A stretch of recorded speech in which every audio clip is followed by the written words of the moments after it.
fellow YouTubers, welcome back to the Joe Cobra Gaming channel. Today I've got one of my very good friends, Patrick, here, who also has his own channel, Mr. P Film Review. And thanks for coming to do this video with me, man. I can't believe it, man. I'm gonna start my first retro review, as I said, with my good friend P.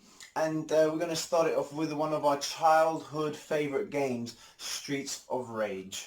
Patrick, what's your memories of Streets of Rage, man? Well, first things first, I can't believe that this game is actually 28 years of age. This August makes it 28 years. Yes.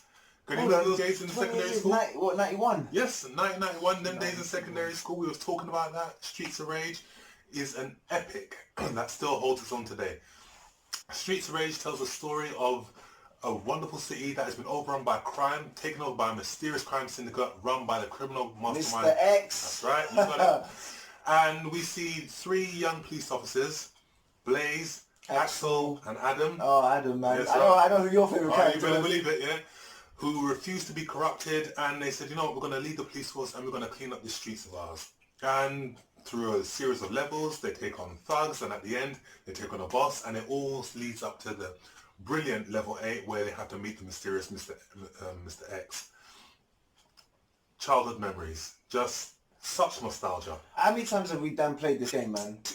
Loads. Who do you always pick? Oh, Adam. Yeah, and I was always Axel. Oh, man. And what did you think of the music by Yuzo Koshiro? Oh my word, I'll tell you something now. Is it Yuzo Koshiro? Yuzo Koshiro. Yeah. That young man made that musical score when he was only 22 years of age. He's 51 now. He's 51, isn't he? Yeah, yeah. And again, he's made some of the classics, exactly. Man. Sonic, Shinobi, he's made so many. And again, his reputation precedes him because this young man set the bar and he like redefined what music should be when you're playing a video game. Yeah, yeah. This guy was the best at what he did.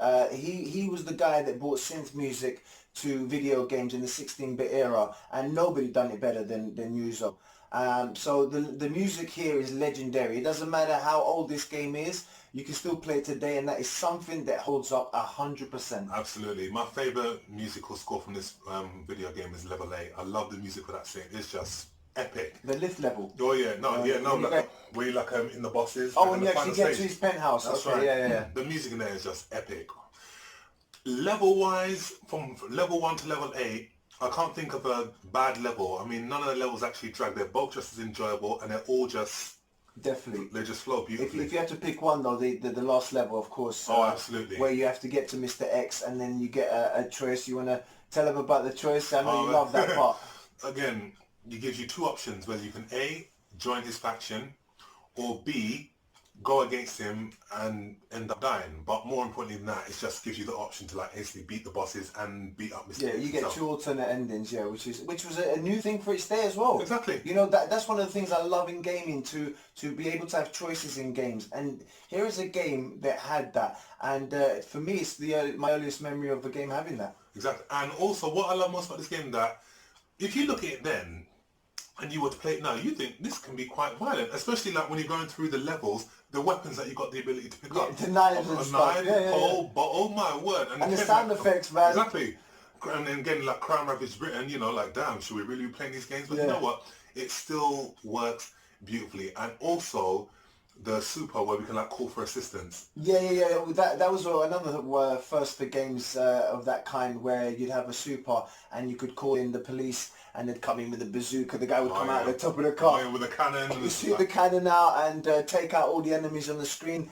You know, everybody loved the supers that from the Streets of Rage games. And again, how many other games that have like followed on from Streets of Rage? They can all trace the origins back to Streets of Rage in terms of what a rolling player beat 'em up should be like, and more importantly, what musical score should sound like. Those two things are what Streets of Rage set the foundation in. There's no doubt about that. And the legacy of this game is still alive and well with the fourth game that they've announced that's going to be made. That looks pretty good. I like the art style they're using. Unfortunately, Yuzo Koshiro is not going to be doing the soundtrack for that one, which is a huge shame. I'm just glad to be getting another Streets of Rage game after so many years. Precisely. And again, it's like, you know, I mean, even though 1 is my absolute favourite, I know that you love Part 2. Part 2 was more it was more fluid, shall we say. Yeah, definitely. And it was more expansive, which is what a sequel is meant to do. The graphics went up another notch as well. The sound was even better because the sound had slightly moved on from the first game.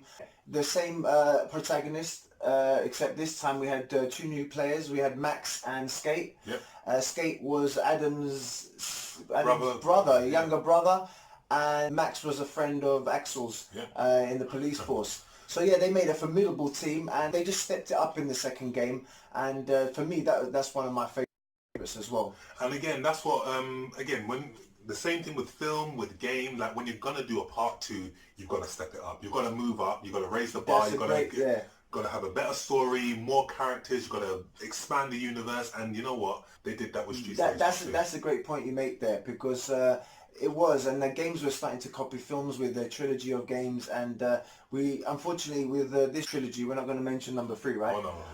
I don't think the same people that made 3 were involved with the first 2 classics, so that didn't really turn out that good.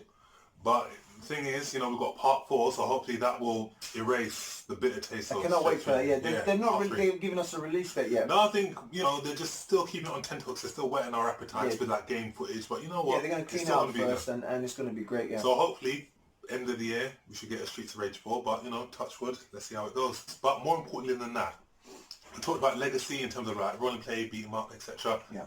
How much would you score it out of 10? For me, I mean, for a game this old, to have something like that is timeless in its game, and that being the music, you have to hold that something like that in high regard. So for me, I'm going to give the Streets of Rage series a 9 out of 10. Yeah. Well, for me, just because of the sense of nostalgia that, you know, when you play the game, it takes you back to that time as a child. Great visual effects and great gameplay, great bosses, great music, and again, just an overall really, really good enjoyable game. Right, precisely. I'll give this one a very, very strong 10 out of 10.